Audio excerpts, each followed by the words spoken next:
Ahojte kočky, v dnešnom videu vám poviem, ako nosiť červenú farbu. Možno, že aj vy máte nejaké červené kúsky vo vašom šatníku, ale vôbec ich nenosíte, pretože neviete, s čím ich skombinovať. V tomto videu vám dám 3 konkrétne rady, ako nosiť červenú farbu. Prvým trikom, ako nosiť červenú farbu, je siahnuť po farebnej rodine červenej farby, čo znamená nejaká rúžová, merunková, proste všetky odtiene, ktoré má červená farba v sebe. A tu vám ukážem na tomto obrázku vlastne škálu červenej farby. Napríklad ako ja mám červené šaty, ostro červené šaty, takže som siahla po merunkovom svetríku a dokonca som si dovolila aj takú malú ozdobku v rúžovej farbe. Takže červenú farbu môžete nosiť s rúžovou farbou alebo s inými odtieňami červenej farby, rúžovej, možno že aj trošku rúžovo-oranžovej farby.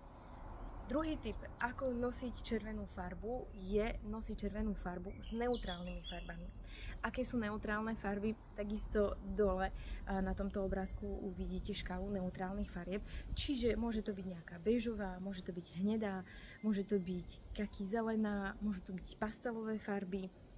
A už to nechám na vás, čo máte vo vašom šatníku, a ak náhodou tieto farby nemáte, tak určite si zabezpečte nejaký svetrík alebo nejakú bundu, nejakú vestičku v tejto farbe, aby ste mohli nosiť vaše blúzky, vaše šaty a vaše sukne červenej farby s týmito farbami, s týmito neutrálnymi farbami.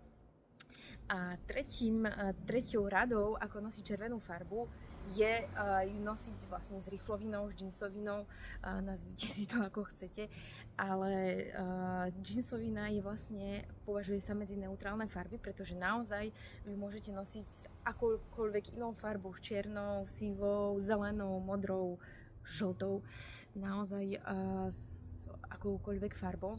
Takže ak máte napríklad nejaké červené šaty, tak ideálna vestička na nej bude z rifloviny, alebo môžete si dať napríklad ku červenej blúzke rifle, je to naozaj krásna kombinácia. A ak náhodou nemáte červenú farbu vo vašom šatníku a chceli by ste ju začať nosiť, ale sa bojíte, že hneď na začiatok budete možno že príliš výstredná alebo budete upútavať pozornosť, tak vám odporúčam nosiť červenú farbu v módnych doplnkoch.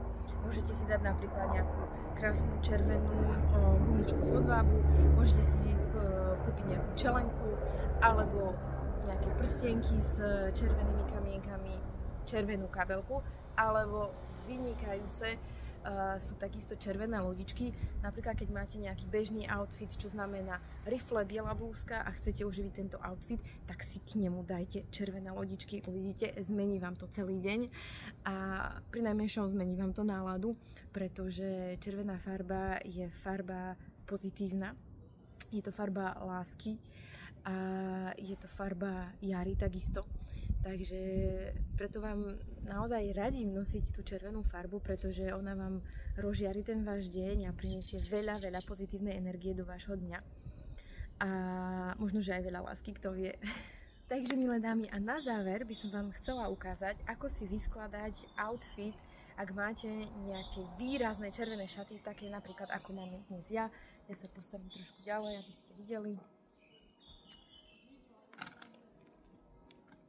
Tieto šaty sú dosť sexy, takže naozaj treba voliť správne módne doplnky, respektíve možno, že k takýmto šatám by som si ani nedala nejaké extrémne výrazné módne doplnky, pretože tieto šaty sú samé o sebe veľmi výrazné. Ale napríklad, ak je chladnejšie, ja som dnes ráno, keď som vyšla, tak som rozmýšľala, tak asi budem potrebovať nejaký ten svetrík a nejaký kabát, pretože je trošku zima, mali sme okolo 12-13 stupňov, keď som ráno vychádzala, teraz už máme okolo 18, takže už som si dala všetko dole. Ale rozmýšľala som, že vlastne čo si k tým šatám oblečiť. Podľa toho, čo som vám povedala, mala som viacero možností. Takže mohla som si obliecť buď vestičku nejakej neutrálnej farby, napríklad túto vestičku zelenú, ale keďže som ju zabudla v robote, tak som si ju nemohla obliecť. Logika. A teda som musela hľadať inú kombináciu. A mohla som si obliecť riflovú bundu, ale neviem, nejak som nemala chuť na riflovinu. A teda som zvolila tretiu možnosť, a to je rúžová alebo tá vlastne broskinková farba. Takže obliekla som si sveter broskyňovej farby, ktorý ste videli na začiatku tohto videa. Poslednou takou bonusovou radou, čo sa týka červenej farby, je nie s čím ju nosiť, ale s čím nenosiť červenú farbu. Takže červenú farbu neodporúčam, absolútne neodporúčam nosiť avec s čiernou farbou. Napríklad my máme takú tendenciu, neviem odkiaľ, nosiť k červeným šatám čierne pančušky a čierne topánky, ale čierna farba je veľmi výrazná farba a tým pádom máte dve výrazné farby, ktoré sa budú byť a nebudú vytvárať taký ten harmonický outfit.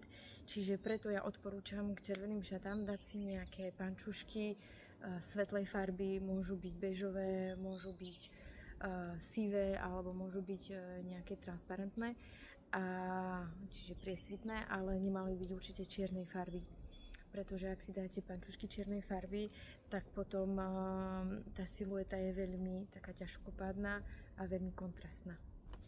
Ak máte problém s kombináciou farebného oblečenia alebo vôbec neviete, aká farba sa hodí vám, ani nehovorím, že vašej pleti, ale možno, že vašmu spôsobu života alebo vašej duši, keď to tak mám nazvať, pretože každá duša má tú svoju farbu, tak viem vás prevádzať a viem vám ponúknuť módne školenie, v ktorom sa naučíte, v akej farbe sa cítite skvele, aká farba vám pristane, aká farba vám dodá pozitívnu energiu alebo aká farba vás môže skľudniť, pretože farby majú úžasnú silu a úžasnú moc vplývať na našu dušu, na to, ako sa cítime a netreba to zanedbávať.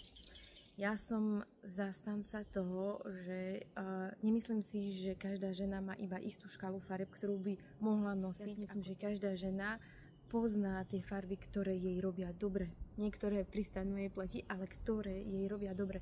To znamená farba, v ktorej sa cítim úžasne. Po mojom módnom školení, ktoré absolvujete, zistíte, ktoré farby potrebujete nosiť dnes, aby ste sa cítili lepšie, aby ste sa cítili sebavedomejšie, aby ste sa cítili komfortnejšie vo vašom tele. A tieto farby sa samozrejme budú meniť postupom času, budú sa meniť podľa toho, v akom prostredí žijete, v akom prostredí pracujete a v akom citovom rozpoložení sa nachádzate. A to je veľmi dôležité, pretože obliekať by sme sa mali nie podľa toho, ako chceme vyzerať, ale ako sa chceme cítiť. Takže taká meditačná myšlienka na záver a ak máte akúkoľvek môžete mi ju napísať dole pod týmto videom v komentári. Chcela som sa ospravedlniť za moju slovenčinu, ktorá nie vždy je úplne plynulá a áno, možno, že aj skomoľujem slova, možno, že neviem vyjadriť všetky myšlienky tak, ako by som to chcela a hlavne spisovnou slovenčinou, ale žijem vo Francúzsku už skoro 12 rokov a rozprávam skôr po francúzsky a anglicky každý deň a v podstate rozprávam po slovensky iba keď točím tieto videá alebo keď zavolám svojej rodine. Takže ešte raz ospravedlňujem sa za nejaké slova, ktoré možno, že nie sú spisovné alebo keď proste neviem sa vyjadriť. V každom prípade robím tieto videá s láskou a robím ich pre vás. Takže dúfam, že nájdem aj vašu odozvu a dúfam, že sa vám tieto videá páčia.